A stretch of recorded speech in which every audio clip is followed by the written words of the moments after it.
Sige, once again, good afternoon po, no? And welcome sa ating Bible study.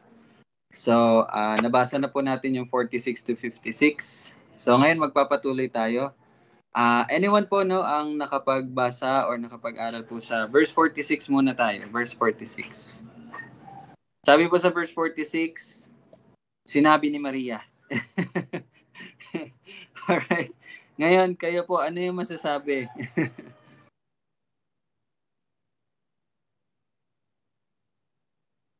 Yung mga nakapag-aral nito sa verse 46, i-share nyo po, no, sa ating mga kapatid na siguro hindi pa sila nakapag-aral, encouragement na mag-aral na din. So ngayon na i-share natin kung ano po iyon. Sige, sa verse 46, ang sinabi ni Maria. By the way, balikan muna natin yung konteksto nito, no? Ang konteksto nito ay nag-uusap po sino? Sino yung nag-uusap? Si Maring A tsaka si Maring B. Elizabeth. Tsaka si Ayan. Maria. Si Elizabeth at si Maria, no? So kung sino po nakakatanda sa kung ano po ang kanilang pinag-uusapan. Nung una, ha? Natandaan niyo po ba yung pinag-usapan nila? Or ano yung nangyari bago netong verse 46? Sino po nakakaalala? Binati ni Elizabeth si Maria. Yung una. Apo. Tapos po, Lola? Tapos yung nung sumigaw si Elizabeth, si Maria na gumalaw yung sinapupunan ni Elizabeth yung sanggol. Parang nagalak. Yun yung nasa, nabasa ko yun sa ano. Yan, okay. Buti natandaan po ni Lola, no? So, ayun nga po, nung bumisita po si Maria doon sa tahanan po nila Zacarias at ni Elizabeth, yun, may nangyari po, no? Yung nasa sinapupunan po ni Elizabeth ay parang, di ba, mga nanay nararamdaman niyo yan nung may baby kayo sa loob. Gumalaw, and then, yun, marami tayong natutunan doon, no? So, yun po yung konteksto nito. And then pagkatapos ay si Maria naman ang sumagot. Kasi yung nauna, yung verse 39 to 45, si Elizabeth yun, no? Si Elizabeth. Ngayon naman, sa 46 to 56, si Maria naman ngayon. Okay? So, kaya sa panimula, verse 46, sinabi ni Maria. So, gusto ko pong marinig sa mga nag-aral ng 46 to 56, ay alam ko po na may masasabi kayo sa verse 46. So, please paki-open na po.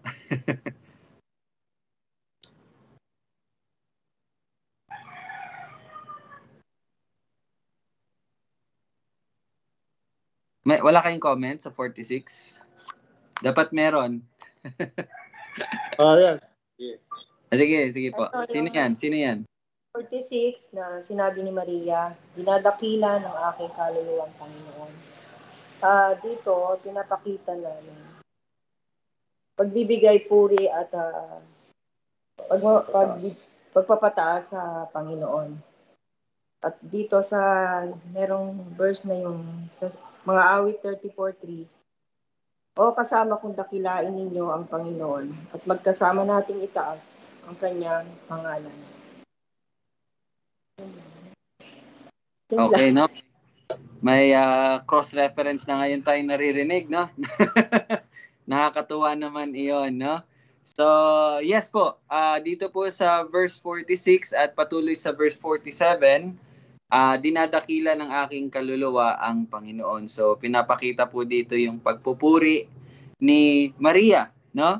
Sa ating Panginoon. At mamaya ay mapag-uusapan natin bakit niya ba pinupuri ang Panginoon. Napaka-importante po na maunawaan ng bawat isa sa atin kung bakit niya dinadakila, kasi ito yung ito yung starting starting point ng kanyang sinabi, at ito yung parang kabuuan ng kanya pong sasabihin sinabi na mababasa natin mamaya. So, balikan ko lang po yung verse 46. Gigil ako sa verse 46. Wala po talaga magsasalita patungkol sa verse 46.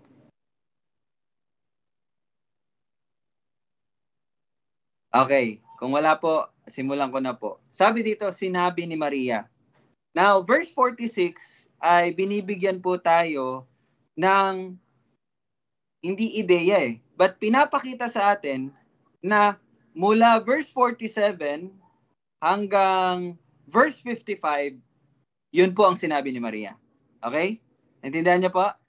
So yung verse 46 ay nagbibigay sa atin ng impormasyon na kung ano man ang mababasa natin from verse 47 hanggang verse 55, sinabi yun ni Maria. Okay? Okay? Now, ang nakaka-amaze lang din po is halos lahat po ng sinabi ni Maria. Okay, mga kapatid, makinig po kayo.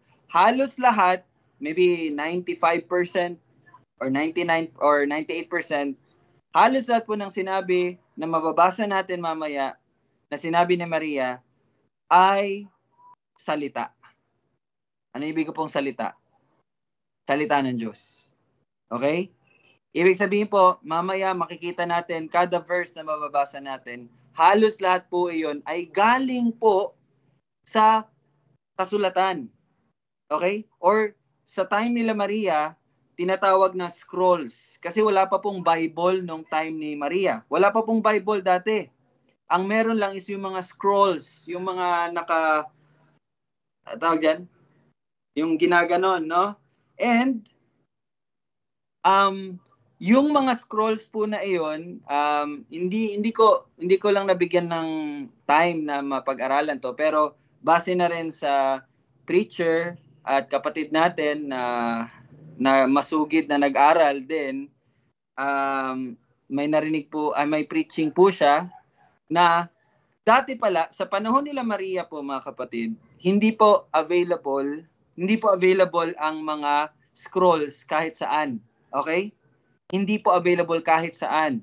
But yung mga scrolls po, yung mga kasulatan, ay available lamang po sa templo. Okay?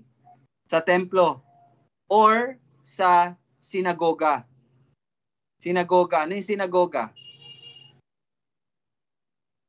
Sinagoga is, sa modern times, tinatawag na yan, bahay panambahan. sa mga Hudyo, sa konteksto ng Hudyo, ang tawag nila sa mga churches nila dati, building na churches is sinagoga or synagogue sa English. Okay? Doon lang po matatagpuan yung mga scrolls. Naintindihan niyo po, mga kapatid?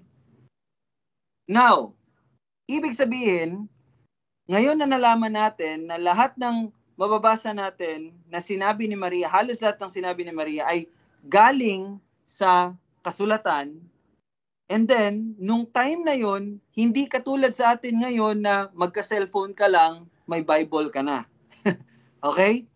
Ngayon, di ba, magka-cellphone ka lang, pwede ka na magka-Bible. Download mo lang, Bible ka na. Dati sa panahon namin, meron naman din ganon, pero nung bata pa ako, yung college ako, bumibili talaga kami ng physical Bible, no? Pero ngayon, sobrang accessible na. Download ka lang, may Bible ka na. 'Di ba? Pero sa time po nila Maria, hindi po available 'yan kahit saan. Pupunta ka pa sa templo. Pupunta ka pa sa sinagoga.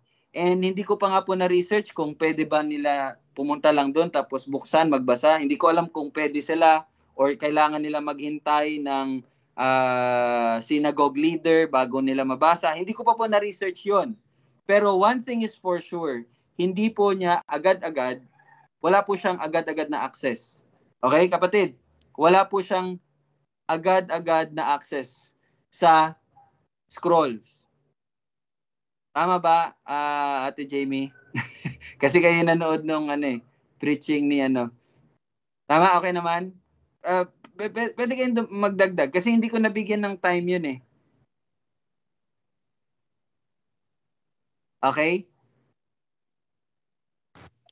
Sige. Okay. Sige. Or baka may additional information patungkol doon. Okay, sakto lang. Okay. So, what does it mean? No? Ano 'yun? Ano 'yun para sa atin? Ngayon na nalaman natin na ganun pala. 'Di ba? Ganun pala yung sitwasyon ni Maria. Pero tingnan niyo po kung paano po nagpuri si Maria sa Panginoon. Nagpuri siya hindi sa pamagitan ng mga salita niya, but pinuri niya ang Panginoon sa pamagitan ng salita ng Panginoon. So anong maiisip natin towards Maria? Anong klaseng tao siya? 'Di ba?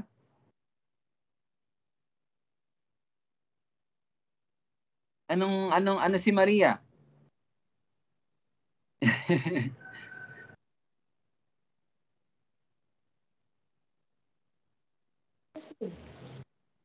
Pagpapakita lang siguro na si Maria ay talagang guided ng Holy Spirit. Yes. Guided ng Holy Spirit. Teka lang po. Uwi na kayo dyan? Sige. Sabado ha? Huwag niyo kalimutan. Yung assignment ha?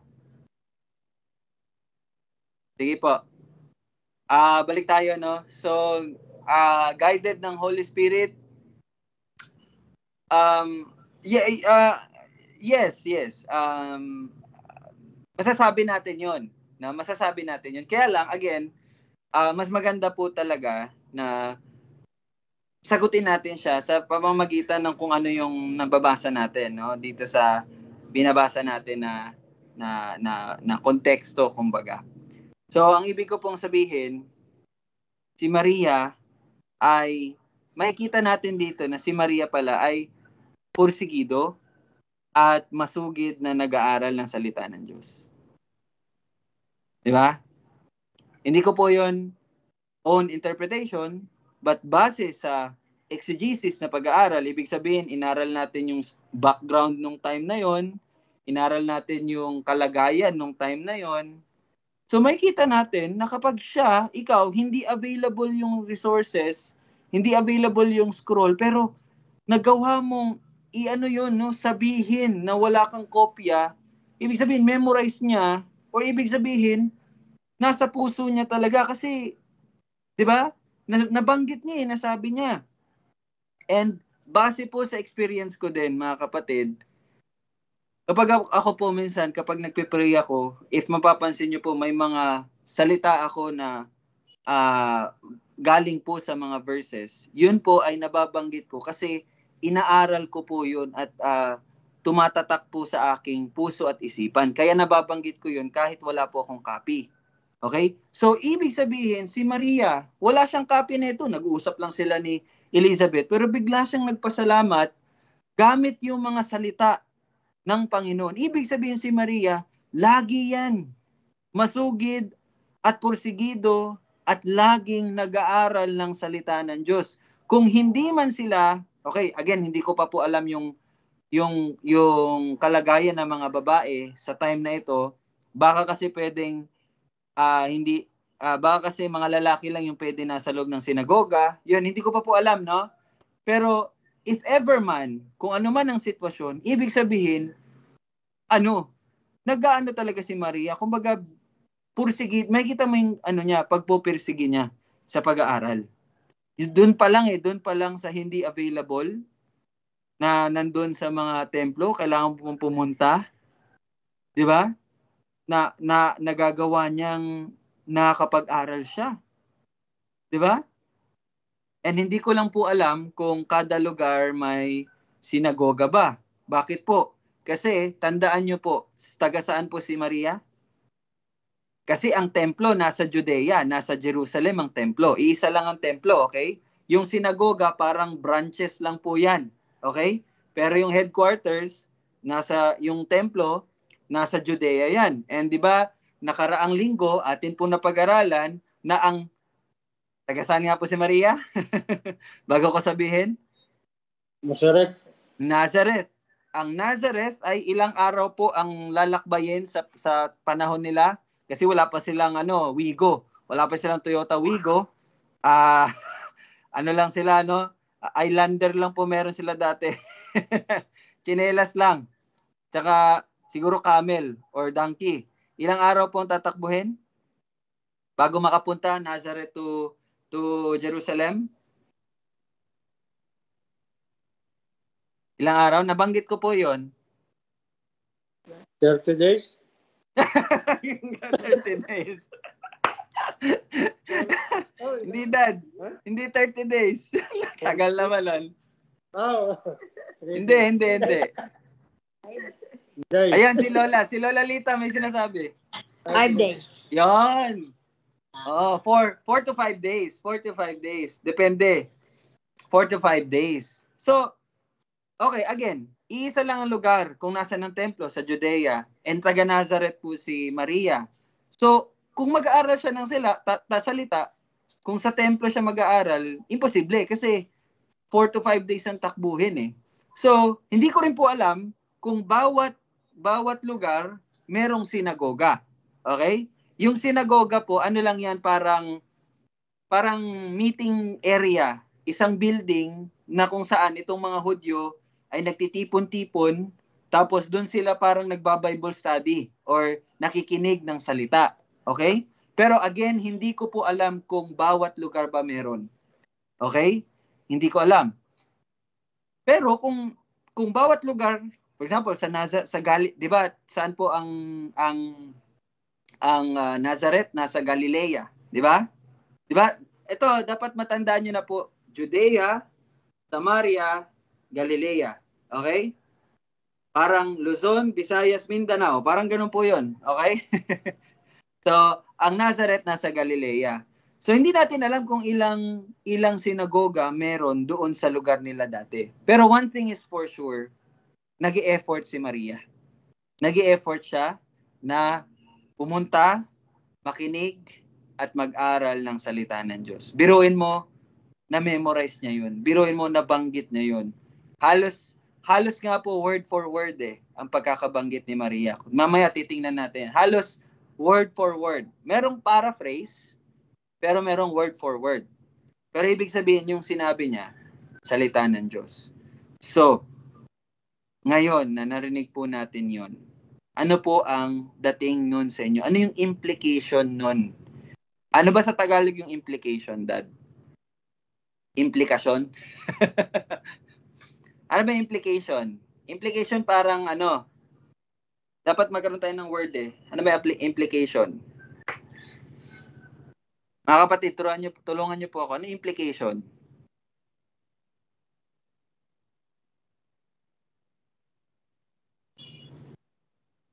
Or imply. Anong ini-imply mo? Pahiwatig, parang ganun. Yon. Ano yung pinapahiwatig? Yon. Pag sinabi nating pinapahiwatig, hindi siya directly sinasabi, pero yun yung sinasabi. Di ba? Parang ganun yung pinapahiwatig. So, mga kapatid, ngayon na narinig nyo po yun, anong pinapahiwatig nun sa atin? Bawat isa sa atin.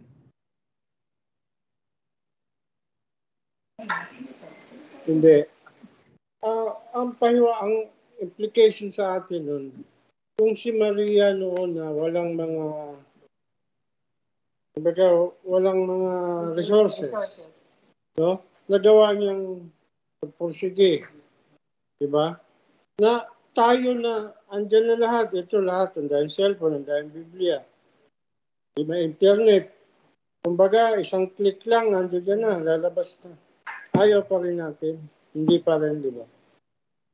Parang yun ang inaano sa atin.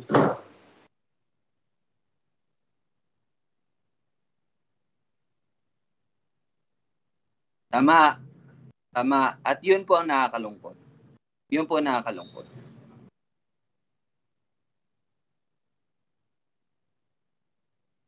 Di po ba? Di ba? So, mga kapatid, ngayon ngayon nakikita natin sa salita ng Diyos na may mga tao, hindi may mga tao, but yung mga taong nililigtas ng Panginoon, ito po yung isa sa mga karakteristik na meron sila. Ito yung isa sa mga makikita sa buhay nila. Again, yung mga liligtas ng Panginoon, ganito ang makikita sa mga buhay nila. Ano yun? Pagpupursigi, pagkasabik, pagnanais na makarinig, makapagbasa, makapag-aral, matuto, matuwid, masuway, masanay sa pamagitan ng salita ng Diyos. Kanina, kaya po ako na-late kasi last week po habang nag-aaral po ako ng salita, isa sa mga naisip ko po is yung mga bata. No? So ito pag maririnig niyo po itong mga nanay at tatay, ito especially sa konteksto sa sitwasyon natin ngayon dito sa His Community Church, parang ang may mga bata pa lang talaga parang halos lahat nasa Mendez family, no? Yung mga chikitings natin nasa Mendez. Nandiyan si Zoe na napaka-cute. Tapos yan sila Main na manang-mana kay Tita Susan, no? Yung pala yung kamukha ni Main si Tita Susan. Ayan. Yan sila Jan, sila Dexter, si Dave, no, kay Tita Bing. And then si ano lang, malayo lang si Casey, no, malayo lang siya. Pero naisip ko po yan sila. Kailangan talaga natin sa murang edad, may ano na talaga sila sa salita. And utos talaga yan ng Panginoon sa mga magulang. Okay? Sa mga magulang. Ako po, hindi pa po ako magulang, pero bilang isang tagapaglingkod ninyo, isa po yun sa mga ginagawa ko. Naturuan din inyong mga anak. Pero, ang mas nakakasama nila araw-araw is kayo na mga nanay, kayo na mga tatay. So, yun. Kanina, nag-meet kami. Natutuwa ako kasi maganda yung napag-usapan namin at pinamemorize ko sila ng verse. So, ito rin ang magiging assignment ko sa bawat isa sa atin. Akala nyo sila lang. Memorize nyo po yung 2 Timothy chapter 3, verse 16 to 17. Okay? Memorize 2 Timothy chapter 3, verses 16 to 17. Bukas po, mag-re-recite po tayo. Okay? Yung mga bata, sabi ko, recite nyo siya sa Sabado. Kasi bata sila, binigyan ko sila mahabang oras. Tayo, may mga maano na nagulang, madali na lang to para sa atin. 2 Timothy chapter 3, verse 16 to 17. Ano ba yon? Sige, basahin natin. In light of this verse 46, basahin po natin 2 Timothy chapter 3 verse 16 to 17. Gusto ko magbasa nito si Gab. Sige Gab, pakibasa Gab. Baka may balak nga padala ng kakumbas. Ang lahat ng mga kasulatan ay kinasihan ng Diyos at mapapakinabangan sa pagtuturo sa pagsabay, pagtuwid at sa pagsasanay sa katuwiran.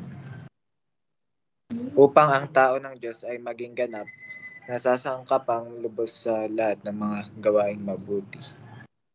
Ayan po ang ating i-memorize. One of our memory verses. So magsisimula na po tayo magkaroon ng mga memory verses. So itong unang assignment natin, 2 Timothy chapter 3 verse 16 to 17. At lagi nyo po yang sa mga puso at isipan nyo po lagi. Okay? So yun po ang verse 46. No, verse 46, sinabi ni Maria. Ibig sabihin, nakikita natin dito na ang isang niligtas ng Panginoon ay masugid at porsigido at sabik at ang kanyang puso, ang pagkahilig ng kanyang puso ay nasa salita ng Panginoon. Okay? Yun po ang binuhay, isa sa mga makikita natin sa buhay ng binuhay ng Panginoon. Makinig po ang may pandinig at makakarinig ang binigyan ng pandinig. Okay? That is sure. That is sure. Ang binigyan ng pandinig, makakarinig yan. At hindi lang at ibig sabihin po na nakakarinig, tinuro ko nga po sa mga bata, paano nyo masasabi na ang isang tao ay natuto? Sabi ko sa kanila, paano nyo masasabi na isang tao ay natuto? At binigyan ko sila ng example. Sige, sa school ninyo, kailan nyo masasabi na natuto yung classmate nyo? Tapos sagot nila, kapag malaki yung score sa exam. Kapag pag tinanong mo, alam nila sagutin, natuto sila. So sabi ko, sa buhay, paano mo masasabi na natuto ka na? Yun, in-apply nila yung tinuro ko. Kapag po ginagawa ang natututunan. Kapag ginagawa ang nalalaman. Okay? Okay, natuto ka kapag ginagawa, sinasabuhay mo yung natutunan mo. Hanggat hindi, di ba yung tatlo, natatandaan niyo po yun? Knowledge, knowledge, understanding, and wisdom. Okay? Lahat po tayo may knowledge. Bakit? Lahat po tayo may kaalaman. Pero hindi po ibig sabihin ng lahat na may kaalaman ay nakakaunawa. Ang nakakaunawa, sila ang may karunungan. Okay? Hindi po lahat ng nakakaalam, nakakaunawa. Paano natin masasabi na ang isang tao na may alam ay nakakaunawa? Ulitin ko po, paano natin masasabi ng isang tao na may nalalaman ay nakakaunawa? Kapag yun po ay kanyang isinasabuhay. Okay? Kapag yun po ay kanyang ginagawa. Ibig sabihin, ang taong nakakaunawa, merong karunungan na nagmumula sa Diyos. Okay? Tandaan nyo po yan. So, mag-aral po tayo ng salita ng Diyos. Okay? Kasi, ayon nga sa 2 Timothy 3:16-17, di ba? Ang salita ng Diyos ay kinasihan. No, hindi ko pa mo ma-memorize. Hindi ko pa po memorize. Pero, ito ay ginagamit saan? Sa pagtuturo, pagsuway, pagtutuwid, at pagsasanay. Di ba? Tinanong ko po yung mga bata kanina. Ito po yung tanong ko sa kanila. Gagamitin ko po ito para sa inyo. Balikan natin yung 2 Timothy 3:16. Since napunta po tayo sa salita. Ang lahat ng mga kasulatan ay kinasihan ng Diyos at mapapakinabangan sa pagtuturo. So sabi ko sa kanila, tanong ko sa kanila, so kapag nag-aaral ka ng salita ng Diyos, anong mangyayari sa iyo? Sabi ko sa kanila, may apat na mangyayari sa iyo. Anong una? Matututo ka. Sabi nila, matututo. Bakit? Kasi ang salita ng Diyos ay mapapakinabangan sa pagtuturo. So kapag nag-aaral ka ng salita, matututo ka. Okay? Tapos sabi ko naman sa kanila, o sige, pag hindi ka nag-aaral ng salita ng Diyos, ano mangyayari sa iyo? Hindi ka matututo. Okay? Una. O sige, pangalawa, pag nag-aaral ka ng Diyos, anong mangyayari sa iyo? Masasaway po kami. Okay, sabi ko, ano yung ibig sabihin ng pagsaway? Sabi ko sa kanila, tanungin ko rin po kayo, anong ibig sabihin ng pagsaway?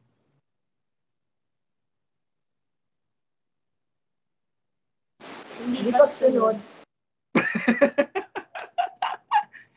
Yeah, ay tama. May dalawang ibig kahulugan yung pagsaway. Hindi pagsunod.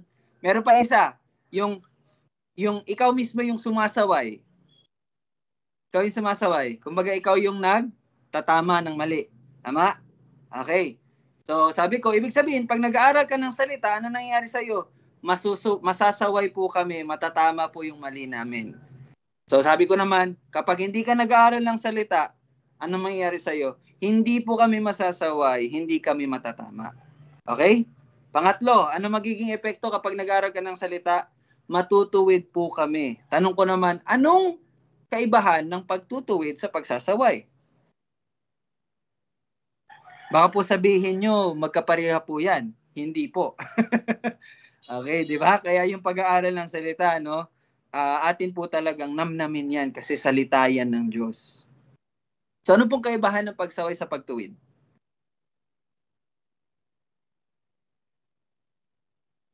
Pagtatama. Iba.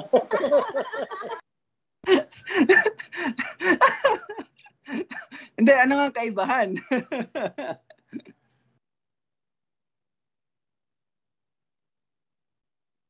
May kaibahan ba sila or wala?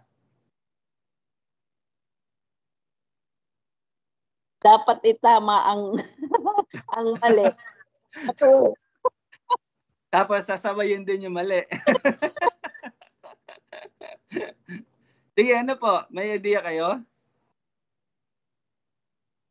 Magkaiba yan. Magkaiba po yan. Kaya nga sila sinulat eh. Sa English, sige, tingnan natin sa English. Reproof yung pagsaway, correction yung pagtutuwid. Di ba? So ano pong ibig sabihin nun?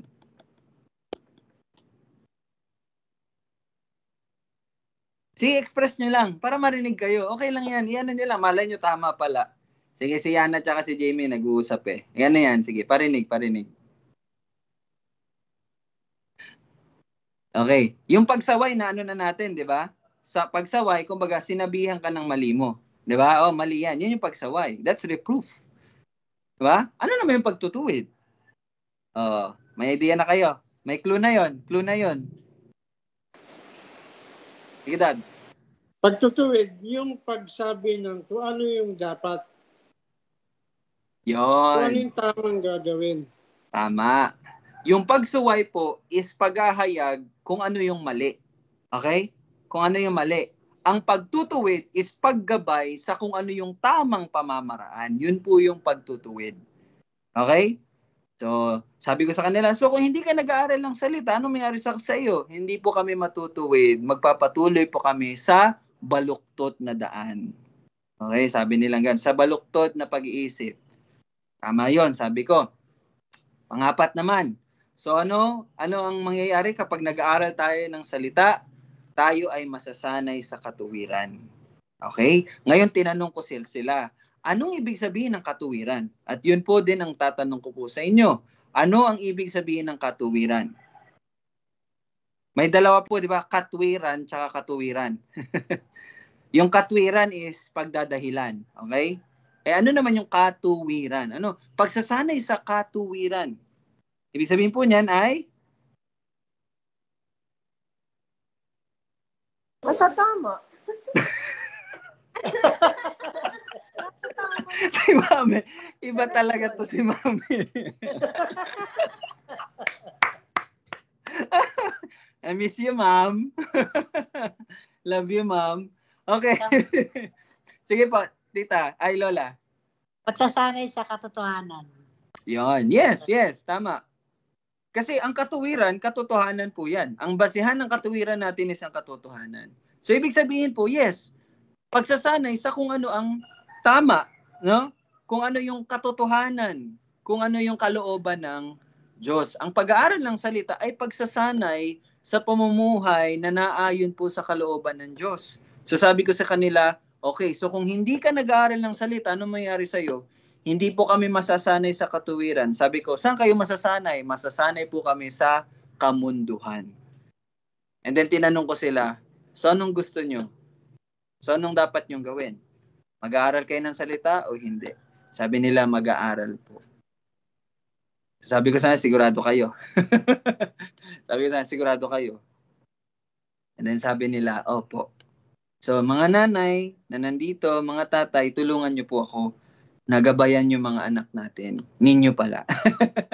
Okay? Pero yun muna ang pasimula ko sa kanila. Pinapaintindi ko sa kanila kung gaano ka-importante ang salita ng Diyos. At yun din po ang pinapaintindi ko sa bawat isa sa atin. Kung kayo man ay hindi pa po nag-aaral, mga kapatid, natutuwa po ako na nandito kayo lagi. No? Kaya kung mapapansin nyo, kapag wala kayo, chinachat ko kayo, kumusta? Yan, si Avril na nanonood ngayon. Hi, Avril. Yan, kapag hindi siya nakasali, chinachat ko yan. Avril, kumusta? Ayun, alam niya na kung anong ibig kahulugan nun. Bakit po ako ganun? Kasi ako bilang isa pong taga-sunod lang din at nag-aaral ng salita, naintindihan ko po kung gaano kahalaga ang pag-aaral ng salita ng Panginoon. Isang araw lang ang mintis. Napakalaking bagay na po ang nawala. Para sa akin ha, para sa akin. At sigurado ko na sa bawat isa ng mga niligtas ng Panginoon, ganun din po ang inyong mararamdaman. Diba? Hindi kompleto ang araw kapag wala ang salita ng Diyos. Diba po? So, dito po sa ating example ngayon sa kay Maria sa pinag-aaralan natin. Itong kapatid natin, no? Itong pinagpala sa lahat. Pinagpala sa ano yun? Bukod tanging pinagpala or baka magkamali po ko ng words. Basta pinagpala siya kasi siya nga yung nagdala, no? At lahat po tayo pinagpala. Tayo, gaya niya na pinagpala, ganito din ang magiging pamumuhay natin. Di ba? Ang pagkasabik, pagpupursigi, di ba? Sila nga po, yun yung sinabi na daddy kanina, no? Sila, kailangan pa pumunta sa sinagoga. Hindi araw-araw, pero tayo, isang open mo lang, isang click mo lang, andyan na po ang Bible, pwede mo nang mabasa. Di ba? Pero ang tanong, yun ba ang ino-open mo sa mga Bible, sa mga cellphone nyo? Or ang ino-open nyo po is kung ano-ano na lang. Na naubos ang oras natin na wala namang nangyayari, walang natututunan. Di ba? Tinanong ko yung mga bata, Sige, kayo nga, ano yung mga binibigyan nyo ng pansin sa araw-araw nyo? Yung isa, pagko-computer. Yung isa naman, pag-ML, pag-cellphone. Yung isa naman, basketball. So, tanong ko sa kanila, anong magandang dinudulot niyan sa inyo? So, may nasabi sila, pero sabi ko, sige, kung titimbangin ninyo, anong mas malaki? Masamang na idudulot or tamang na idudulot? Sabi nila, malaki po yung masamang na idudulot. So, pinakita ko sa kanila. And then tanong ko, so anong gagawin ninyo? Diba? So, sabi nila, yun po, sisimulan na, kumbaga, nabigyan na sila ng ideya na hindi maganda yung ganong ginagawa nila. So, ganun din pong gagawin ko po sa inyo. Nakakatulong po ba yung pagsa-cellphone nyo, pag-i-scroll nyo, pag-ano nyo? Diba? Or may iba pa kayong bagay na ginagawa? No? So, yun. Timbangin po natin.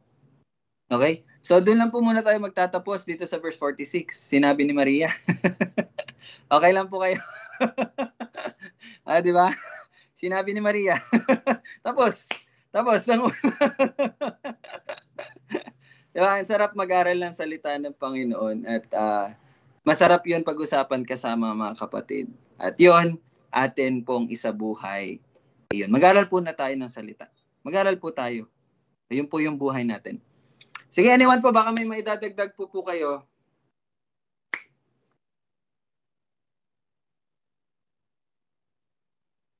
Wala na po, okay na po. Si Jamie, parang mag-aano si Jamie. Sige. Ano lang, yung pero hindi siya, parang inano lang din sa may sermon na, hindi siya, kumbaga, thinking lang, sinabi daw baka daw si Mary din, kumbaga, lumaki din siya sa family na kung saan ang salita ng Panginoon ay ino-honor talaga. Kumbaga, siguro meron daw mga nakalagay dun sa mga bahay nila na mga sulat, kumbaga na Kasi yun nga, yung nakalagay nga, tapos binanggit niya yung sa Deuteronomy chapter 6, verse 4-9 na yung family talaga, kumbaga dapat magtulungan. Pinakita pa dun yung father and mother na sila talaga yung mag-aano sa kanilang mga anak.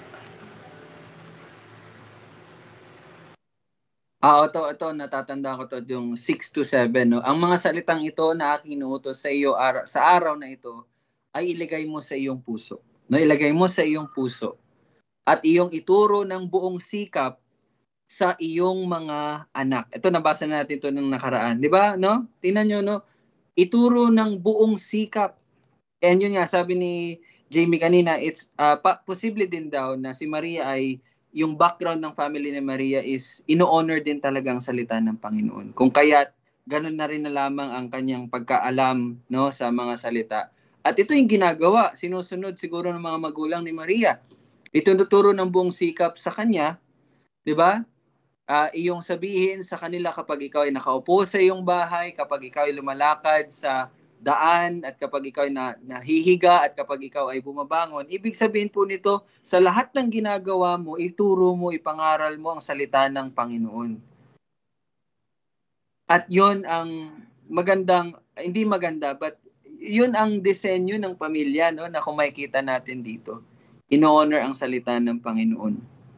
Na sa bawat pag-upo nyo sa hapagkahinan, or sa bawat pag-upo nyo sa inyong mga kwarto, ang pinag-usapan nyo yung salita ng Panginoon. 'Di ba? So mga tatay, nanay, no, 'yun po ang inyong inutos. Isa sa mga inutos po ng Panginoon sa inyo 'yun. Okay?